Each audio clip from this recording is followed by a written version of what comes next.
Welcome to the Progressing Recruiters' Lives Everywhere podcast, brought to you by Amore Bond. And in this week's episode, we'll be exploring what life is like for a recruiter in regards to their mental game and their well-being. In each episode, we really go into what it's like to be a recruiter, from those first weeks of training to those life-changing moments. And I think it's a real insight to the limitless nature of the role of a recruiter. So you can learn a lot of skills in this role, you can progress a lot, and I think the idea of this podcast really is to show you why to choose a career and life in recruitment. And today we're lucky enough that Lisa Garner, our head of L&D for our Manchester office, our group head of L&D based in the Manchester office, will be walking through her thoughts on well-being and why it's important for recruiters and, in fact, all employees. And she'll be giving us a little bit of insight about how we do that at Amore Bond and what you can do as well. Welcome, Lisa. Thank you very much, Andy. Yeah, it's nice to be here. It's good to finally talk properly a little bit like this, right? You know, rather than via email or whatnot. And it'd be good to see you in person soon. Definitely, it is nice. It's nice because we're quite connected, even though we're all in different countries. I quite like that. But yeah, it'll be good to meet face to face.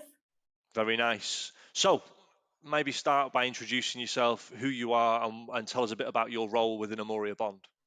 Yeah, so I'm Lisa Garner. I'm the new Group L&D Manager. So I've been with Amore Bond for 4 weeks. This is week 4. And my job really is to bring together L&D globally. We have a fantastic L&D offering. So it's just a brilliant role that I've got, and an amazing team all around the world. So yes, I'm very blessed. It's a great role. Well, you also fresh eyes, so you can really come in and add to it, right? You can add those layers and tweaks and take it to the next level. Absolutely, that's massively the remit, because there's a lot to work with, but there's so much we can do. And well-being goes very hand in hand with learning, because learning is actually one of the best things for your mental well-being. It's one of the pillars of well-being. So yeah, they're very well connected, and I'm very passionate about it. Nicely put. You've taken us really nicely into it, really. So why is it so important to you? So I think that I started in recruitment in the year 2000, so I'm 22 years in now, and it's a very, very different landscape.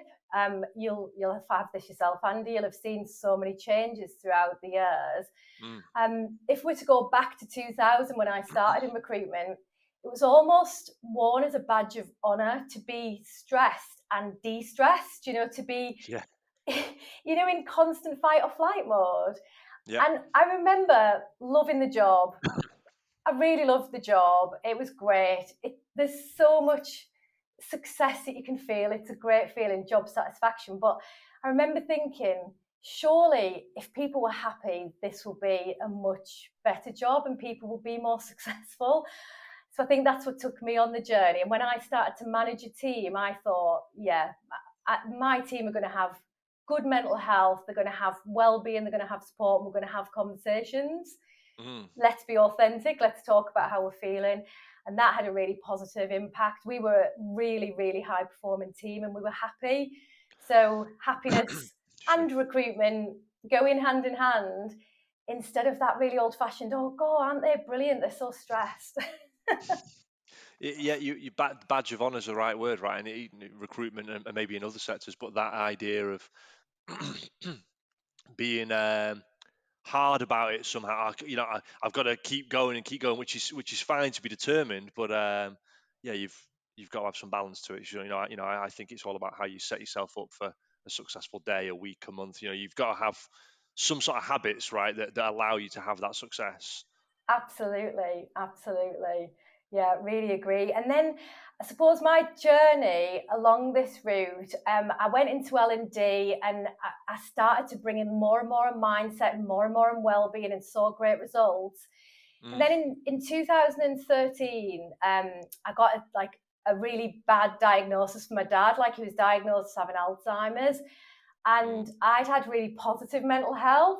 I'd had members of my family, we'd had the conversations. I'd had members of family who'd suffered and had challenges, But actually, when that happened, it's the worst I've ever felt in my life. And I thought, I've got to do something really positive about this, because this is really challenging, and I've never felt like I spiraled. So I did a lot of learning around mindfulness, Reiki, NLP, hypnotherapy. I learned and learned and learned and learned, and it was just the best experience, because it really prepared me for the worst. For when my father did pass away, I was in a much stronger place. And I wanted to use that. I wanted to use that experience and that learning and bring that into an organisation. So I'm actually currently very close to qualifying as a therapist. Very nice. Yeah, which is great, absolutely great. And when I interviewed to come to Amore Bond, like, the excitement about well-being, the excitement about the fact that I am going to be a qualified therapist and what that could look like with the group L&D role, it was just a magical combination. This is a company that really is not ticking well-being boxes, that lives and breathes it. So yeah, that's where the excitement about the well-being comes from, really. I think you're right in that, from the learning aspect to the personality aspect to the success someone can have. It makes sense, right? If you create a conducive environment, even the individual, then you're going to have a better performance, and then you'll feel better, and then you'll do it again, and it's that cycles, and you're right. I know, everyone around the world has faced some incredible challenges the last 18 months, and I know Amore Bond have come up with a number of examples of well-being from, whether it's the Progressing Lives Everywhere podcast, our other podcast, or some of the classes they ran for people, the chimp paradox, things like this. I mean, can you give us some examples of the commitment that Amore Bond have got? Yeah, so it's superb. I mean, I'm only 4 weeks in, and I've done a bit of research, like, what have we done so far? And some amazing stuff. And this is coming like right from the top. I think this is where the difference lies for me. I think usually you've got the board, but then you've got like a HR team who are driving all this and saying how important it is to the board, and this is why it'll be great. But this is right from the top. So right from the top, like, the people who set up, the partners who own the business, have said, we believe in this stuff, and this is really important. And I've seen there's a YouTube playlist with HIIT and Pilates and physical well-being, and I know people are very big on physical well-being here, and I really love that. Everyone have their watches counting all their steps, and it's all linked to charity, which is also amazing. But also there's been lots of work around things like the chimp paradox, which I love. The chimp paradox, and we will see more of that, because that will be written into future things that we're going to bring forward. But also, we had like an expert who's got recruitment experience come in and talk about mental well-being and recruitment from personal experience. So we've actually got industry experts who are from our industry, who understand that it can be a really challenging role. It can be the best role in the world, and it is an amazing role. I mean, I was torn between L&D and actually doing the job itself, because it's an amazing job, satisfaction, but it's challenging. It's a roller coaster ride, and we have got lots to support that, which is brilliant. And it's not only one area. I think sometimes with well-being, it becomes like a trendy area that everyone is doing. But this is the full package, because it's like your physical, your mental, your financial well-being. It's also people being allowed to be authentic, their real authentic self at work. And I think that is a really strong message here, really strong. So yeah, there's a lot already being done, and there's a lot that can be done going forward as well. What kind of plans you already got around that? Maybe you can share with us that might improve the well-being. What are the next steps? I think the good thing is we've used a lot of external suppliers and had some like really great impact from that. But because of all my qualifications in mindfulness, in NLP, and in the hypnotherapy areas, then there's a lot that I can actually do internally for us. So, some really nice bite-sized sessions that we can run on a regular basis. Actually, a thing that I really enjoy that is a big thing here is people actually going and talking to each other. Yeah. As basic as that, let's all go and talk to each other and like have dedicated time and space where you can share with other people. I really like that we've got mental health first aiders in all offices all around the world. Yeah, it's a good initiative, right? It's a simple, but could be really effective as well. Absolutely. And I think that real person who works for your organization, who cares about you, that can be the difference between somebody actually asking for help and support or not. Because I've worked in a lot of organisations where they've got all the best intentions, they've got a brilliant sort of employee assistance program. But when you're having like an emergency mental health situation, sometimes Yeah. the asking for help is the very hardest part.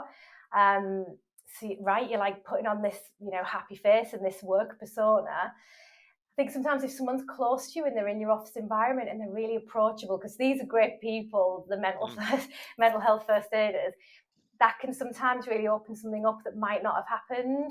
I know people who've gone and they've rang an employee assistance and they've had like a very cold, call center scripted experience in the initial stage. Formal.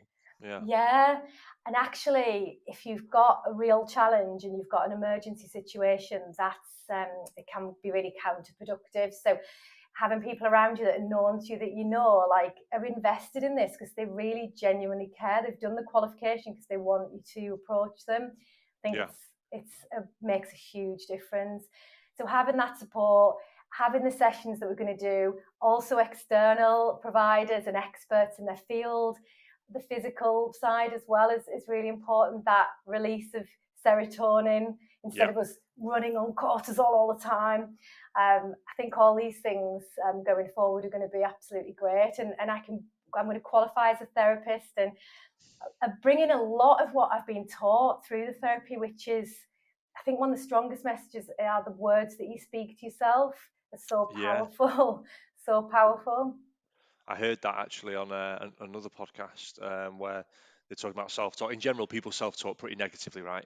In general, but the way they put it is, if you heard someone else talking to someone else the way you talk to yourself, what would you do about it? And it kind of made me stop from geez, actually, you know the phrase, be kinder. You are your own worst critic internally sometimes. So I think that self voice is a tough challenge. So that's really cool if there's tips and advice and we can help people with that. I heard a tip the other day, the self praise voice note.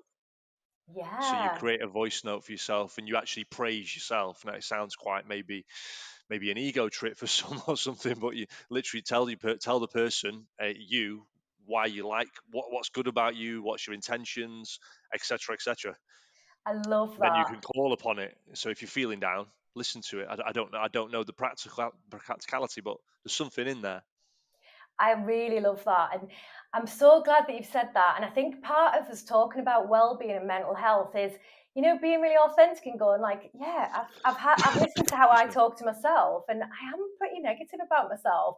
And yeah, when I listen to the things I say to myself, I wouldn't say that to anybody, like not even my worst enemy. So that is brilliant that you've also recognized that and you've thought, actually, I'm going to try and be nicer, be kinder to yourself, because it all starts with you. It really does. And I think if people who are new to recruitment, that negative self-talk, I mean, it can go off the scale, can't it, in those early days?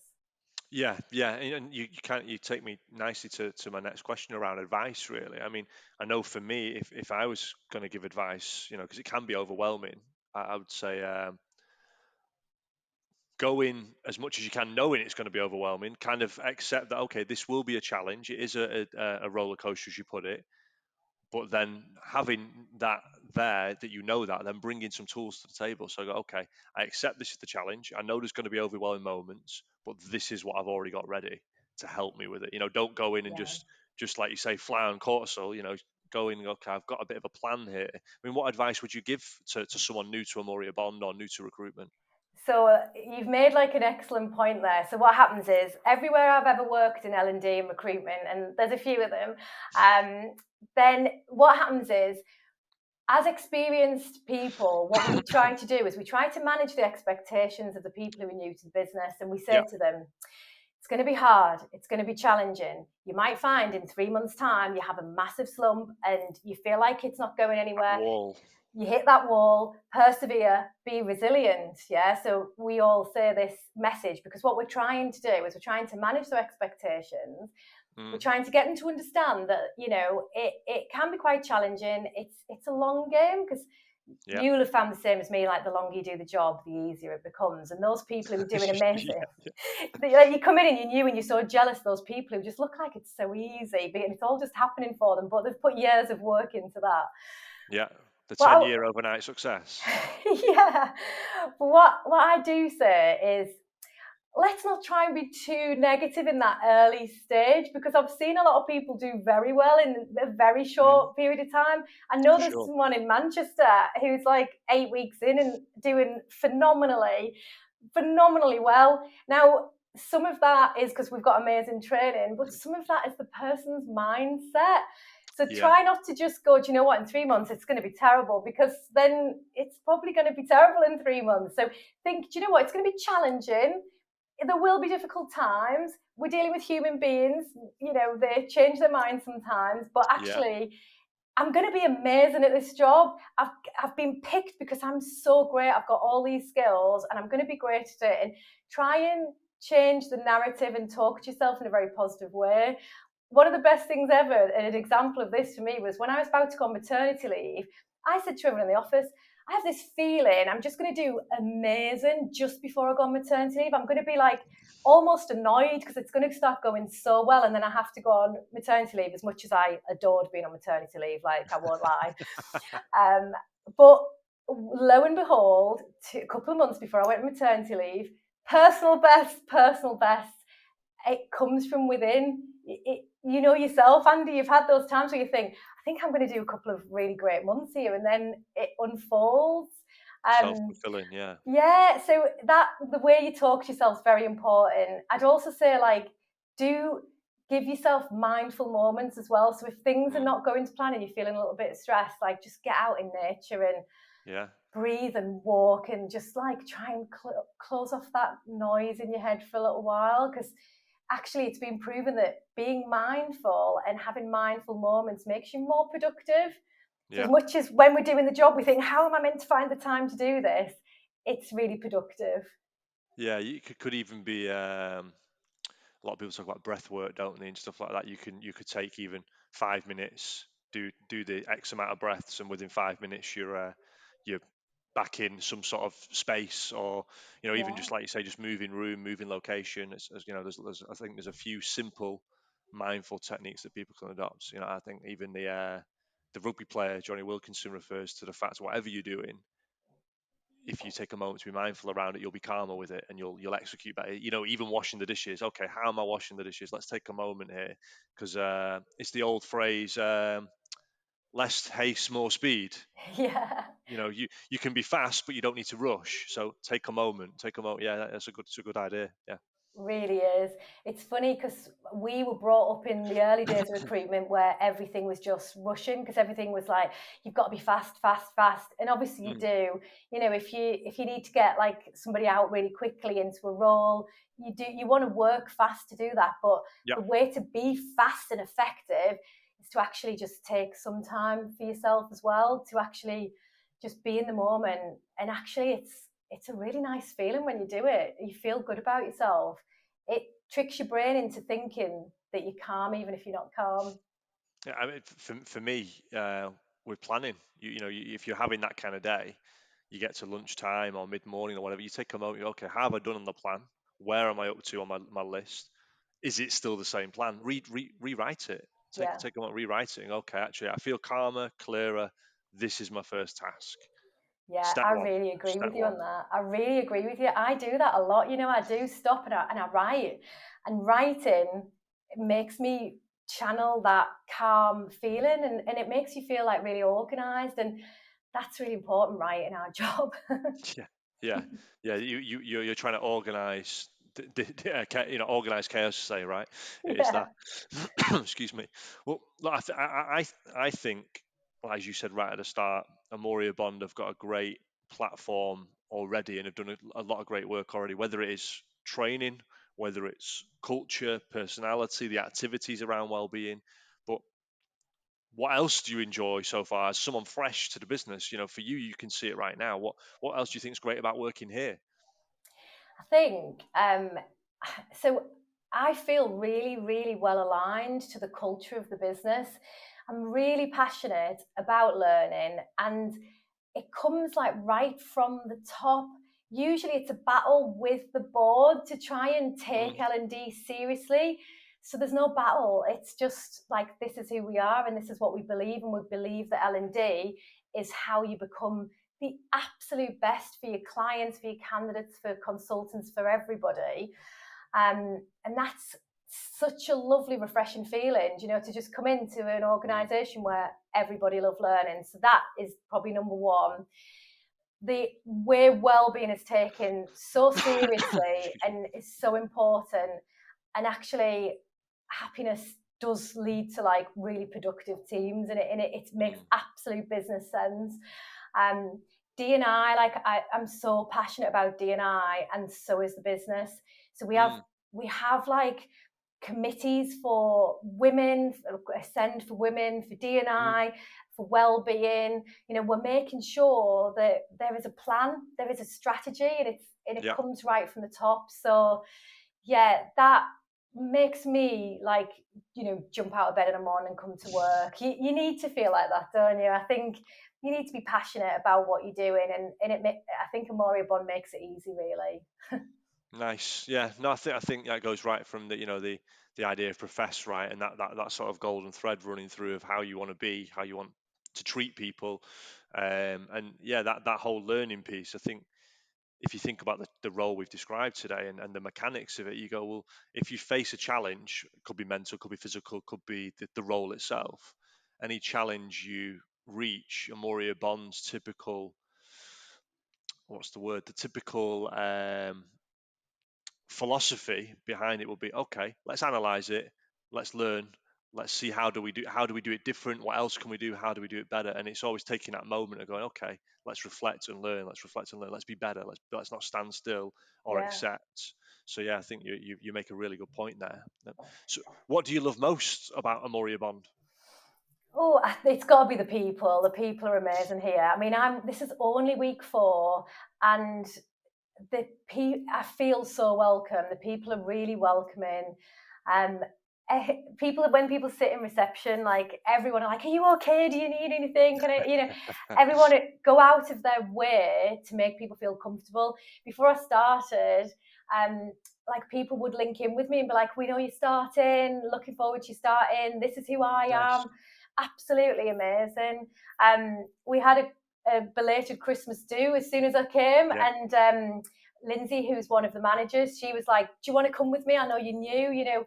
That people go out of the way to make you feel like you're not new, like you are Yeah. part of the company. But actually, the culture is definitely attracting these amazing people. So I think they do go kind of hand in hand. I think sometimes some of the management I've heard people refer to the culture. It can be like a cross between a family and a sports team, and it's that sense of belonging. And even at the size it is now, obviously still a relatively medium-sized organisation, but there's still that feeling of we're in this together. Yeah, and that's priceless, isn't it? And Mm, I think that even though the company's grown so dramatically and still is, I think keeping that beating heart of the owners and how it all began, yeah. as it grows and grows, it's going to be a massive success because people are going to want to join and going to want to be part of this. Mm. It's positivity is number one in the values, and I think that just speaks volumes. It really does. That's what I think. That's where it starts and ends. And I think whether it's a Moria Bond or recruitment in general, I think if, like you said throughout, if you have your mindset right, you've got these habits in place, you've got that moment of mindfulness or well-being tools in your toolkit, wherever you've got them from. That's the start point, right? That is the start point. So it's great that we've got that for sure. Thank you so much, Lisa. Absolutely. Thank Thanks for your you. insights. I'm sure anyone who listened today will get some gems, and I'm sure you've probably prompted a few people, whether it's what about mindfulness, or what about the chimp paradox, or what about this, or so I'm sure if any listeners that you might be getting a few messages to find out more about as well. Please do, yeah, get in touch. It's really nice to just have a chat, even if you're just a little bit interested and want to have an informal chat, then definitely do, yeah. Well, I've gained some good knowledge, and I know obviously the tools you've shared that you've got, so I'll definitely be picking some brains for sure, so thank you. Absolutely, it's great. It's been great. Thank you, I've really enjoyed it. Till the next time. See you soon. Take care.